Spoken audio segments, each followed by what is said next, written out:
Welcome back and thank you for staying with us. Now, to discuss more on the organized labor strike, we have in the studio the spokesman of the the Nigerian Labor Union and the Congress, Comrade Ben Upah. Good morning, Comrade. It's good to have you in the studio. Pleasure to be here. Now, before we dissect all of the situation happening in the country, now let's go back to Imo State, where we have our reporter Ajibade Praise joining us to give us an update on what is going on. Good morning, Ajibade.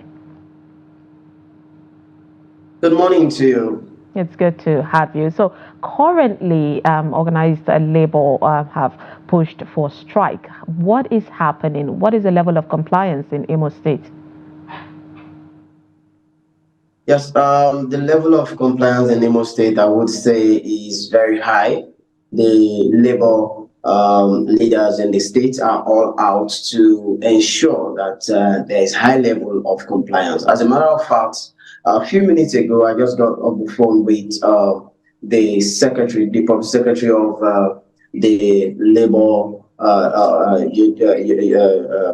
leadership in the state, talking about Comrade Ifeanyi Nwangoma, who told me that they are all out this morning going from offices to offices, ensuring no worker has any access to any office across the state today. On a day like this, they are saying all workers should stay at home. As a matter of fact, he told me they've locked the state secretariat. They've also locked the federal secretariat in the state, as well as banks, the AADC offices. They've locked virtually all the sensitive offices in the states, asking the workers to stay at home. And when I put the question to him that federal government on the other side are saying the strike is actually illegal, and there are plans that the police will be post and deploy the strategic places across the states to ensure that hoodlums do not hijack the process. He said, well, for them, they are not concerned about what police is out to do. They are law-abiding, and what they are simply saying is that all workers, both state and federal workers, should stay at home. And the call for the minimum wage to be reviewed upward is to the benefit of all Nigerians, regardless of who you are, including the police themselves as well. There should be an upward review of the minimum wage, which he said is the only way Nigerians can have better life in the face of the current economic challenges we have. So currently in the state, that is what the situation is. People of Imo State, in Owerri, especially the state capital. Now, is this concern of the labor union also agreed and backed by the people? Yeah, for the people are completely and totally with labor union. The people are, as a matter of fact, there was a report I turned in yesterday where the people also spoke about the minimum wage in Nigeria not being enough for them, and they are, in fact, they loaded the labor union for coming out to speak the truth to power, and they are fully behind the labor union. Yes, it's going to be a painful time, having everywhere shut down and no activities and what have you. It's going to be a painful time for the people, but then they said it's something they will be willing to at least, go through. So long it brings solutions to bear, because they cannot continue to suffer, with the current minimum wage that is, absolutely not enough for anybody at all, including the sweeper, on the streets there. The current minimum wage cannot take care of anything. So federal governments, need to look into these things and, find a way to help review it and ensure that Nigerians are, given good wages that at least will take care of their basic needs. And so the people, they're on the side of the labor. Subsequently, Ajibade Press to hear, to get more updates on the situation. Thank you so much for giving an update currently. Thank you for having me. Of course. Now let's come back to the studio with Comrade Ben Upah, who is the spokesman of the Nigerian Labour Congress. It's good to have you. Now, in all of the line of exactly what is going on, I want to hear why the flop of yesterday's, almost 4 hours of agreement between the labor union and the federal government. What happened? Yeah, let me say, two issues substantially were responsible for the flop of the meeting. First, the substantive issues were not adequately treated. Secondly, the timing was wrong. It was too short. So there was no new offer by the leadership of the National Assembly. So they came to the table without anything to offer? Nothing. Then let's say we'll talk to the president. We'll go and meet him. Give us 8 weeks. Interesting. I mean, what will Nigerians be eating from here to 8 weeks? So, well, we do not intend to belittle the leadership of the National Assembly. They tried their best, but their best, I'm afraid to say, was not good enough. It was not deep enough. And so we were left with no option than to proceed with this national Speaking strike. of no option, Yes. The Labour Congress have been pushing for this and all. At what point did you people draw the line to say this is, the best situation? And do you think this indefinite strike would at least get a swift reaction from the government? You have asked a two-barrel question. The first is that I want to let you know that we gave notice to the federal government on May 1st that if by the end of May it did not reach an agreement with labor and announce an acceptable minimum wage, we would go on an indefinite strike action. We also, in the same notice, we said if the new tariff rates, 250%, were not reversed by that date. Of course, added to these two major issues were, one, we said that the covenants governing the energy sector should be allowed to prevail. The government made this, it made this announcement of a tariff hike without consultation, in contravention of those covenants, the extant provisions in something. Government unilaterally made the pronouncement.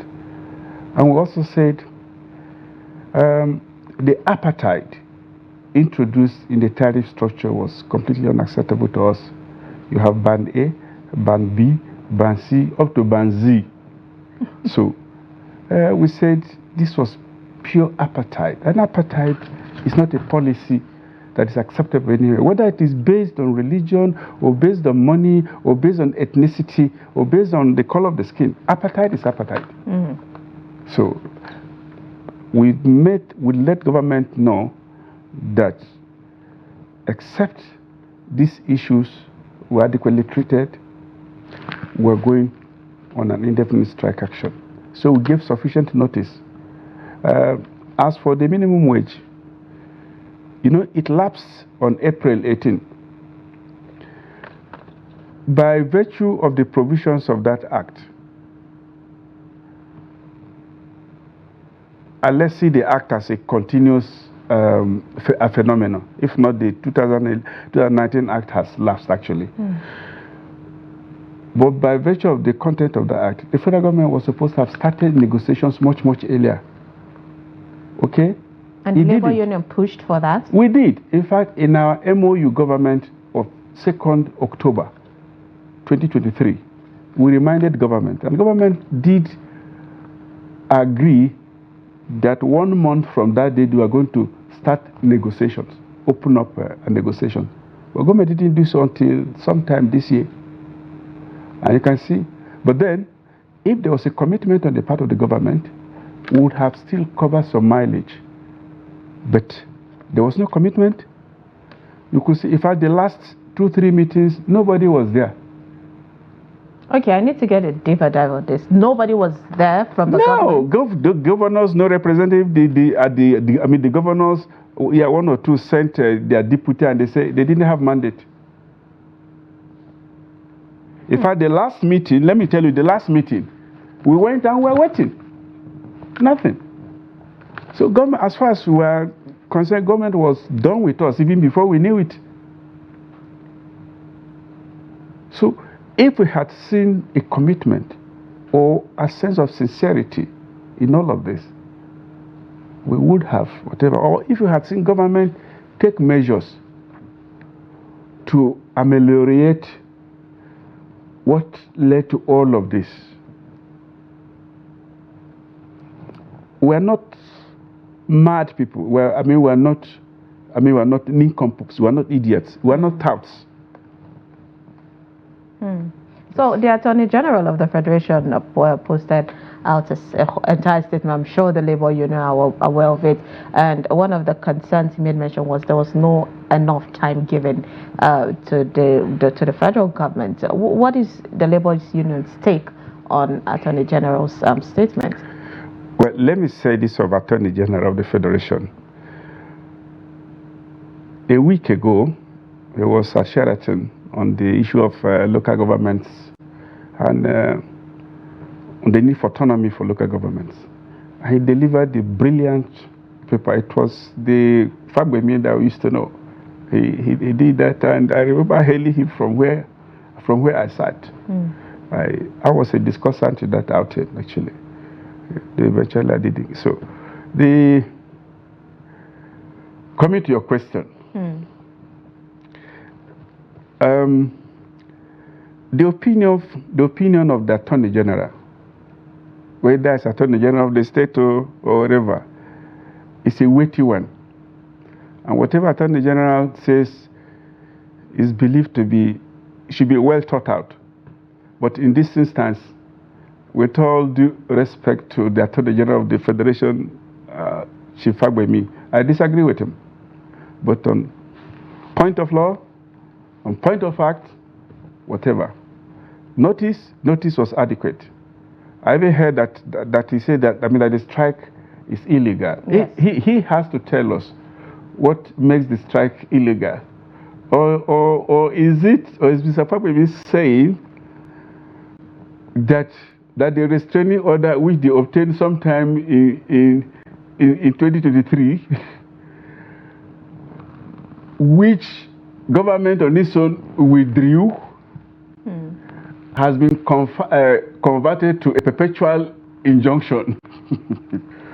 or what is Mr. Attorney General actually trying to imply? Or is he saying that the right to free speech, as constituted, as stated in our Constitution, has been abrogated by him? Do his powers extend to that extent? I say no. This action, I want to tell you, is legal, is lawful, is legitimate, is everything necessary, and has been made inevitable by the carefree, cavalier attitude of the government. All right, let's talk about the compliance of this strike. How has the organized labor been able to reach out all, the Nigerian government and organizations that need to at least comply to show the seriousness of the strike? You see, let me tell you something. First and foremost, this strike is not only about the national minimum wage, but let us even take it from the perspective of the national minimum wage. The national minimum wage is about capacity building. It's about creating a benchmark below which no worker should be paid. It is actually intended to protect the weak, the poor, okay, across board, okay, both from public to private sector and so on and so forth, So the idea is not to compel states to pay what they cannot pay. The idea is that the national minimum is the last minimum. States are allowed to set their minimum, but their minimum should not be lower than the federal minimum. That is the logic. It is not the same thing as the pay structure of the states. Like, for instance, what Anambra pays is different from what Kaduna pays. What Kaduna pays is different from what Bauchi pays. So, but the national minimum wage is intended to create that platform, that benchmark below which nobody should be paid, because if you do, you'll be creating communities of the working poor. Yeah. Okay? And now on the issue of compliance, so you can see it is an issue of capacity. Okay? And I keep saying outside Lagos, the economies of the states are driven by workers' wages. Check. Okay? By workers' wages. And even in Lagos, to a large extent, driven by workers' wages. So once wages are very low, capacity to patronize, to pay, also drops. Now, you listen to the manufacturers in the past 1 week crying that their warehouses are spilling, overflowing with unsold goods, products, because they can no longer pass it on to the next person. The capacity of the buyers has been eroded. And if this situation is left unattended, those businesses will also wind up like those that have wound up before them. At the moment, as I speak with you, 40% of big business wiped out. 30% of next generation of business to them gone. 60% of small businesses obliterated. And as I speak with you, even in the oil industry, which is the mainstay, big oil majors are divesting. Do you understand? And there is nobody in government that is strategically thinking, what have we done wrong that is precipitating this exodus? All right, Comrade. So, and now coming to the compliance issue. Yeah. This strike is about hiking energy tariff 250%. That is colossal, unacceptable. If you as much as raise energy rates in any of these Western capitals, UK, US, so on and so forth, there will be a revolution. So you see, all they have done is that these policies have incapacitated everyone. These policies have brought hunger, desperation, anger. So, so there is a unity or a union of purpose. Everybody is keen into this.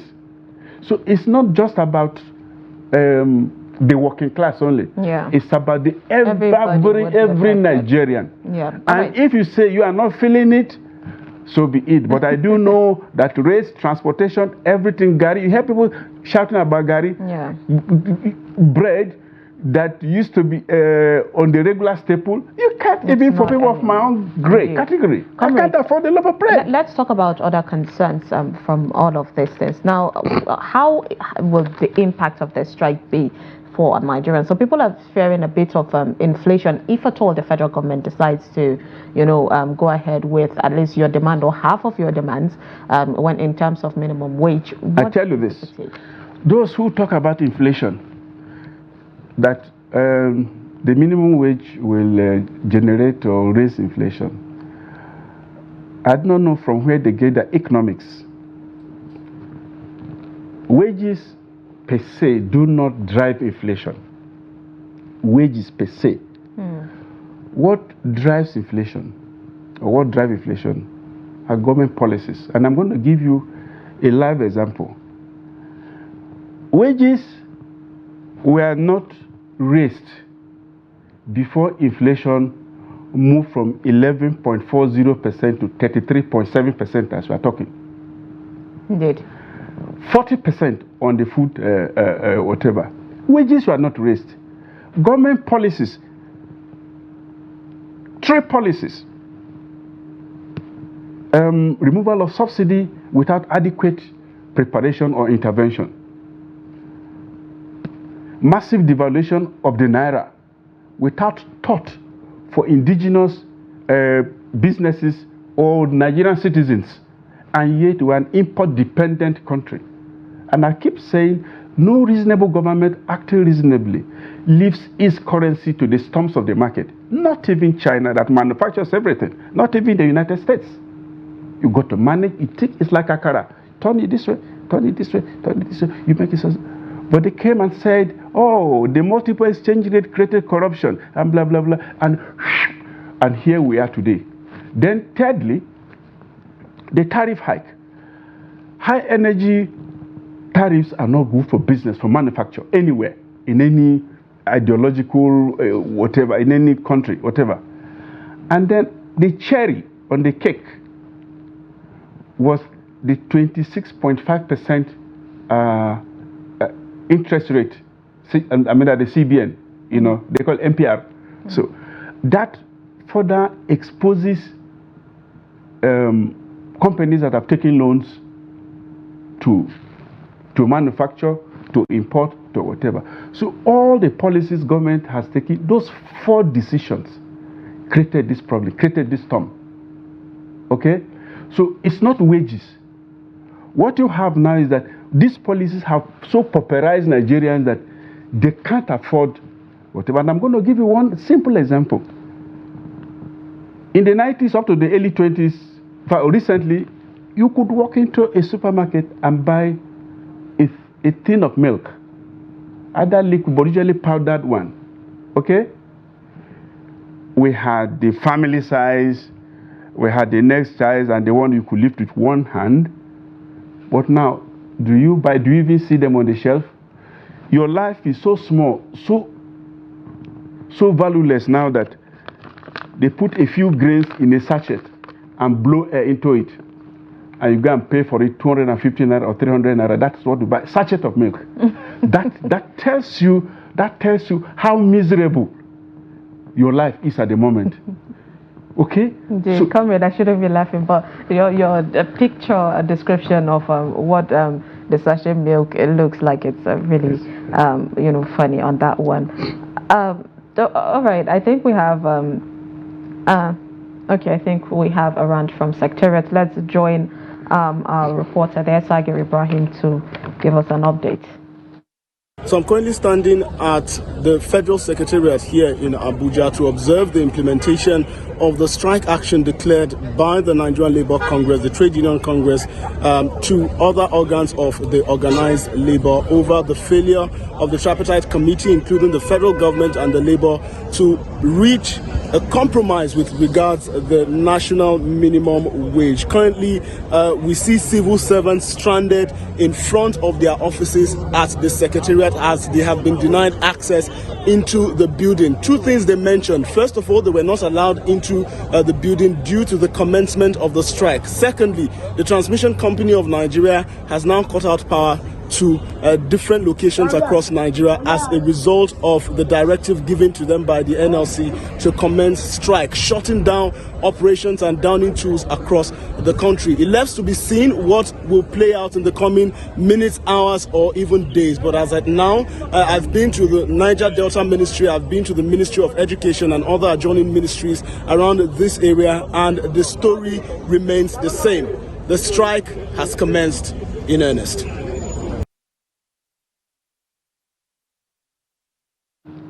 All right, that's our reporter, Sagir Ibrahim, giving us an update on what is happening in the FCT Secretariat. Let's come back to the studio on exactly what is going on. I mean, we're still having Comrade Ben Upah, the spokesman of Nigerian Labour Congress, dissecting the situation and the reason for this indefinite strike. Now, Comrade, one of the concerns that people have been also echoing is the capacity of the government to pay, the labor union demands salary, talking about the minimum wage, of course.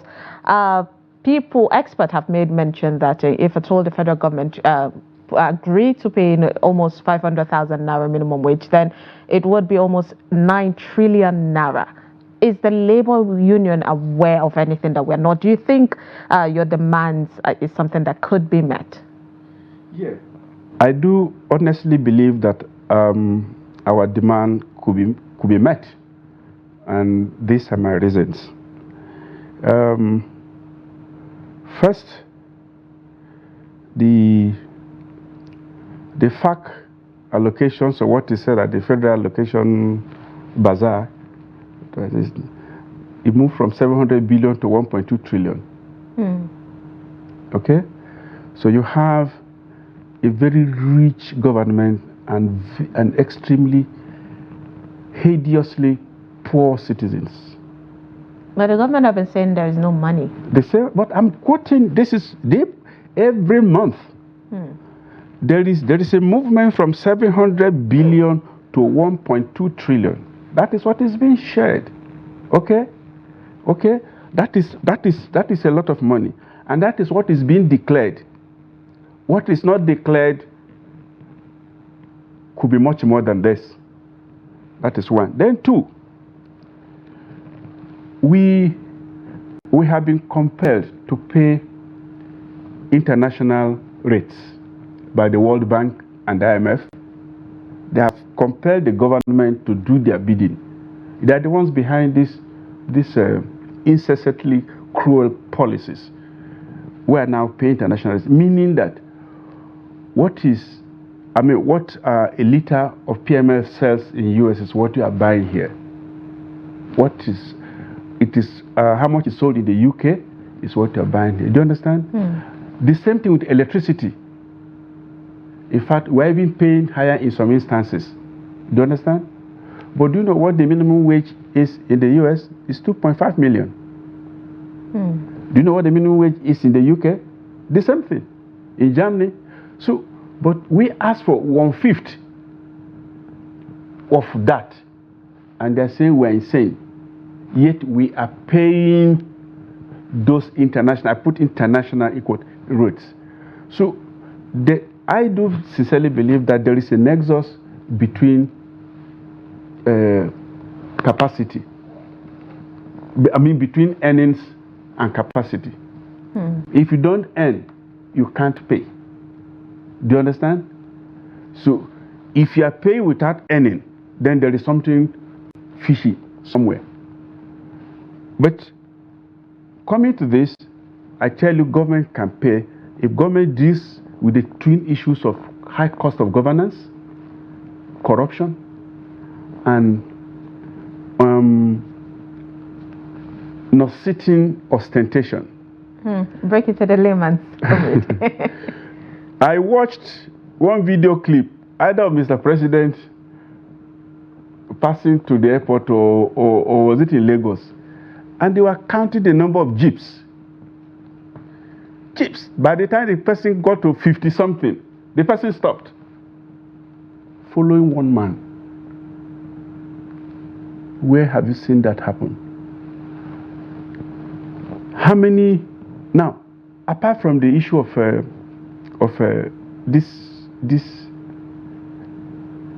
this madness that we see, this obscene madness that we see, which makes people want to acquire power by all means, political power by all means. Apart from that, we have issues of corruption. Deal with it. Mr. President said there is a cabal in the oil subsidy thing, a huge cabal. He didn't deal with it. He instead turned on the people. Once you deal with those areas, those leakages,